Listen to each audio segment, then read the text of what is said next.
wabarakatuh. Waalaikumsalam warahmatullahi wabarakatuh. Kenceng banget.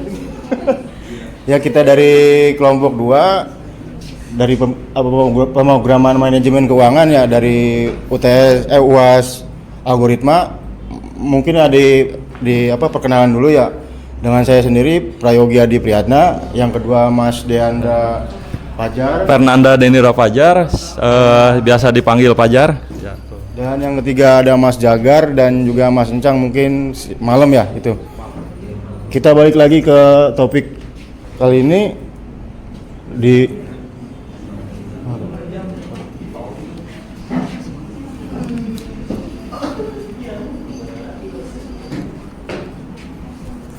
pemrograman manajemen keuangan ya. Baik, saya akan menjelaskan program dari kelompok 2, yaitu tentang pemrograman manajemen keuangan. Nah, jadi di sini saya akan menjelaskan pemrograman manajemen keuangan antara pemasukan dan pengeluaran agar bisa lebih baik lagi gitu. Yang pertama itu membantu mengatur pemasukan dan pengeluaran. Nah, di sini ada latar belakang. Apa sih latar belakangnya? Pertama ada pengelolaan keuangan harian seringkali diabaikan. Nah, teman-teman kalau misalkan merasa ada yang sulit mengelola keuangan, nah ini mungkin bisa membantu nih. Banyak orang tidak mencatat pemasukan dan pengeluaran sehingga saldo akhirnya tidak jelas.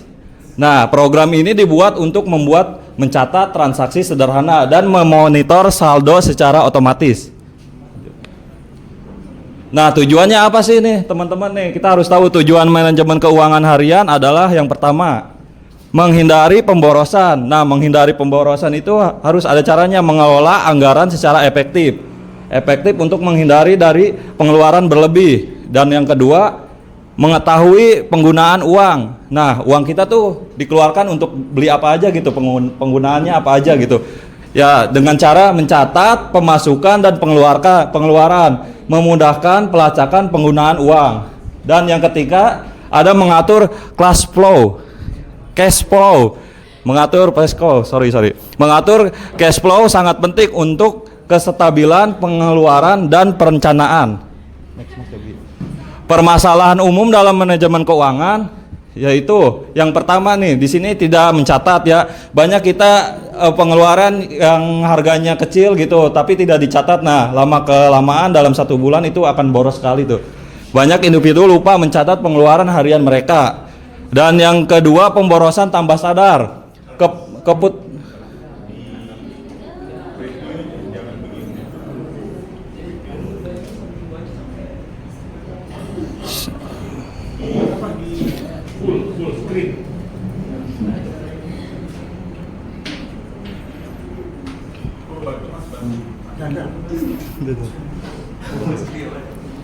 Baik teman-teman, kita menunggu di full screen dulu.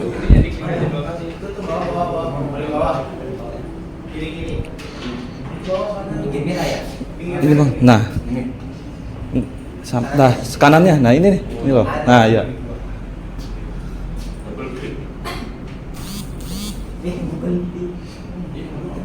Itu yang plus digeser.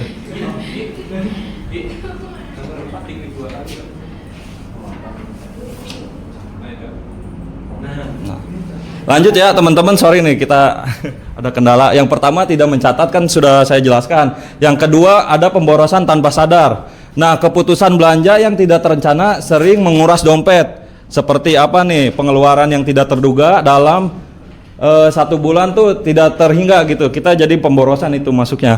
Yang ketiga tidak ada perencanaan. Tanpa anggaran orang tidak dapat memantau pengeluaran dengan efektif. Yang keempat ada saldo tidak jelas. Nah, saldo tidak jelas ini, ketidakpahaman terhadap saldo bisa menyebabkan kesulitan finansial di masa depan. Hal kecil tapi bisa berefek gitu ke masa depan kita sendiri. Lanjut. Nah, kita buat program ini adalah untuk solusi teman-teman yang lain gitu yang dalam mengatur manajemen keuangan. Nah, solusi program untuk manajemen keuangan itu otomatisasi pencatatan dan pelaporan. Dengan pemrograman proses pencatatan dan pelaporan otomatis menjadi lebih efisien. Jadi kita selama sebulan gitu bisa bisa tahu kemana uang yang kita keluarkan. Nah lanjut, di sini ada input pemasukan, menginput semua pemasukan dengan mudah dan cepat. Terus ada input pengeluaran, mencatat semua pengeluaran untuk memudahkan pengelolaan. Terus selanjutnya ada data tersimpan, semua data tersimpan aman dan rapi. Terus yang keempat ini ada hitung saldo otomatis, menghitung saldo terakhir secara instan dan akurat. Yang terakhir ada laporan harian atau bulanan, menyediakan laporan yang jelas dan terperinci. Nah, untuk struktur program yaitu ada variabel global, menyimpan saldo yang pertama. Yang kedua ada fungsi validasi, memeriksa input pengguna. Yang ketiga ada fungsi transaksi, mengatur pemasukan atau pengeluaran. Yang kelima ada fungsi saldo, menampilkan saldo. Di dalam program tersebut bisa menampilkan saldo. Main programnya menjalankan menu utama. Next, lagi. Nah, di sini ada fitur utama program. Fitur utama program yang kita buat itu satu, ada fitur yang terdapat dalam program, menu interaktif 4 pilihan, fungsi validasi input, fungsi transaksi pemasukan, fungsi transaksi pengeluaran, fungsi menampilkan saldo, dan pesan error otomatis. Nah, di sini ada flowchart program. Nah, pertama ini ada menyimpan data dengan struktur dan rapi. Terus ada input proses dan keluaran laporan terintegrasi. Terus yang ketiga ada validasi data yang cepat dan akurat. Diagram menunjukkan alur kerja program sederhana. Nah, kurang lebih seperti ini kayak tadi. Nah, selanjutnya. Pemrograman keuangan harian menggunakan C++. Nah, mempelajari dasar-dasar C++ untuk keuangan. C++ menawarkan fleksibilitas dan membangun program keuangan harian. Nah, di sini ada logika program dalam C++, yaitu satu, logikanya ada validasi input, pemasukan, pengeluaran, menu utama. Terus memahami dasar-dasar logika pemrograman. Logika pemrograman C++ memungkinkan perhitungan otomatis dan efisiensi dalam manajemen keuangan. Contoh program yang dijalankan. Ini menunjukkan bagaimana menu utama, input pemasukan, input pengeluaran, serta tampilan saldo muncul kepada pengguna secara real time atau secara langsung. Tampilan ketika dijalankan pada konsol atau CMD.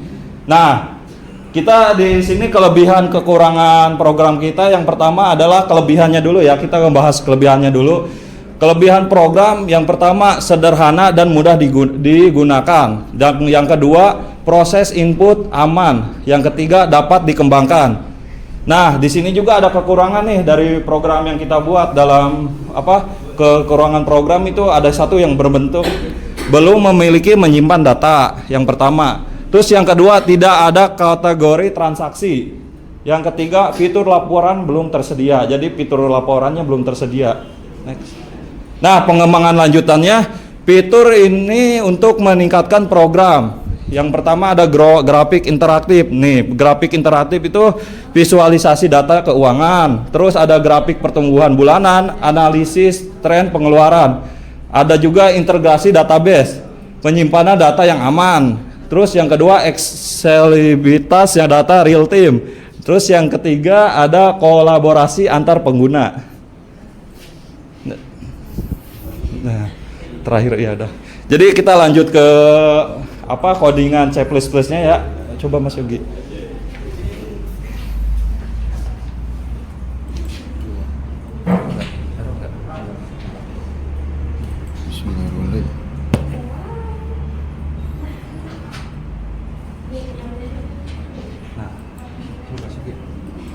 Di sini saya akan melanjutkan penjelasan tentang program yang kita buat oleh Mas Yogi. Assalamualaikum warahmatullahi wabarakatuh. Ya mungkin di sini kita ada kelompok-kelompok kita juga ya. Dan menu utamanya itu input pemasukan atau mungkin gaji ya. Misalnya gaji kita per bulan 5 juta, kita masukkan dulu ya.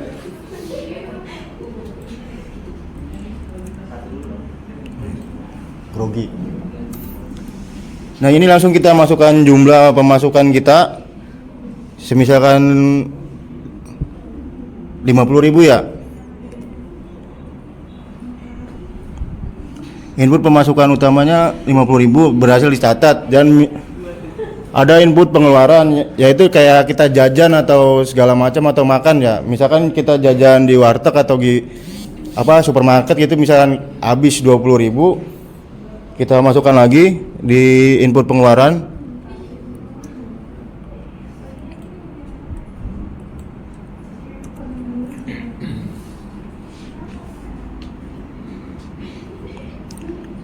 Dan ini pengeluaran juga dari catat dari 20.000 jadi berhasil dicatat jadi minus 20.000 gitu ya, dari total 50.000 dikurang 20.000, dan nanti tinggal kita masukkan di tampilan saldo akhir ya.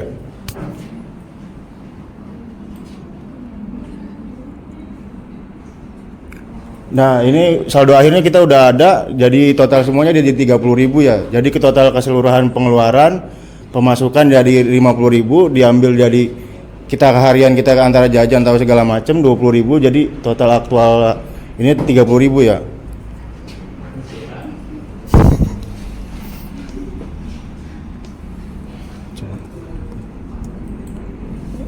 Ya mungkin itu aja sih Pak dari pemrograman ini. Terima kasih. Assalamualaikum warahmatullahi wabarakatuh.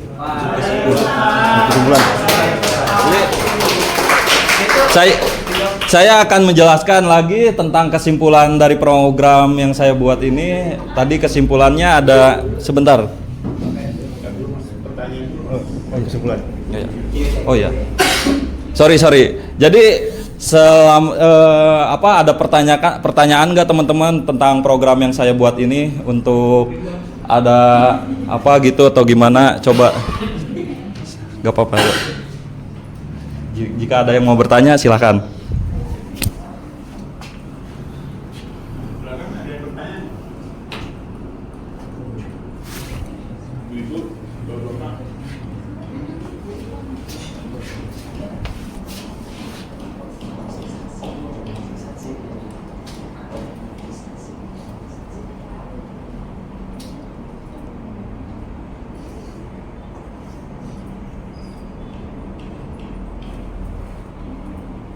Ada?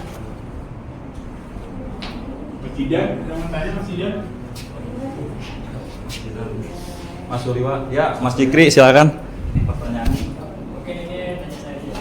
Kalau misal input masukannya kita masukin misal 20.000, terus input pengeluaran 30.000 gimana?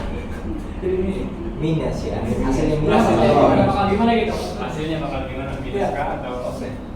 Terima kasih banyak atas pertanyaannya, Mas Jikri. Silakan bila ada yang bertanya lagi. Jawab aja Mas. Langsung jawab. Oke. Silakan mau diskusi dulu. Coba mau dicoba. Baik, untuk pertanyaan Mas Jikri, sekarang bisa mau langsung dicoba gitu ya. Apakah nanti hasilnya seperti apa? Nanti saya akan jawab. Tadi berapa pemasukan? Masukannya 20.000. 20.000, Bang Yogi. Pemasukan 20.000. Untuk pengeluarannya 30.000. Oke.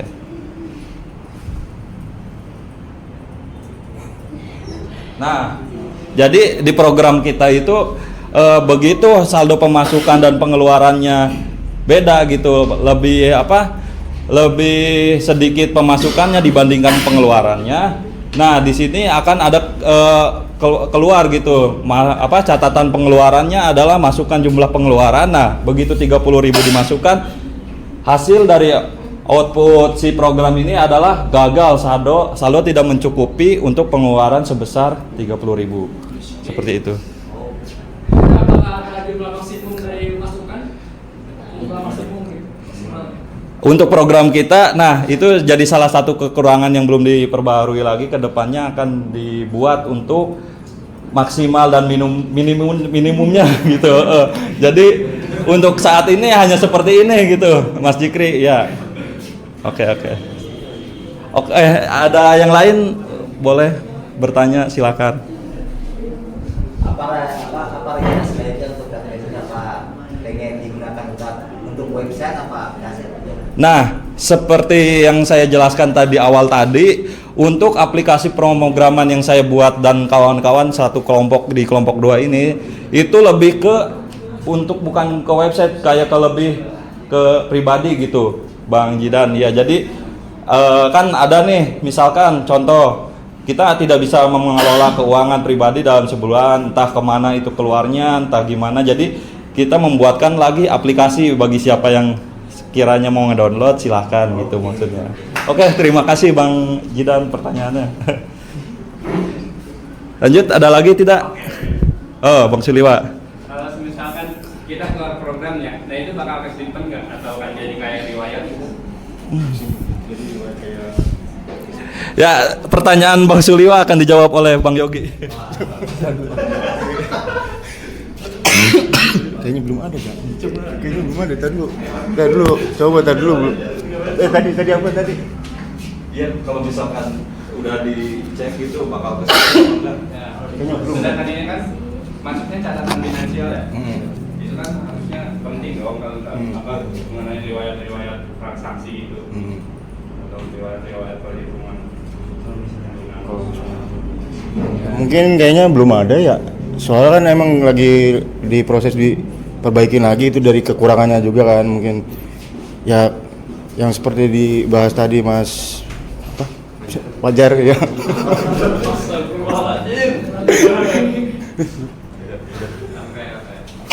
Oke, apakah sudah puas Mas Suliwa atas pertanyaan Bang Yogi? Ya, kurang lebihnya seperti ini sih. Nanti kedepannya mungkin akan dikembangkan terus agar lebih baik dan bisa mencatat keseluruhan keuangan pribadi gitu. Lanjut.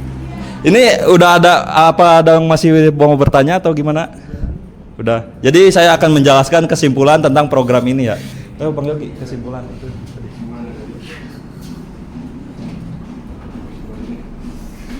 Kesimpulan.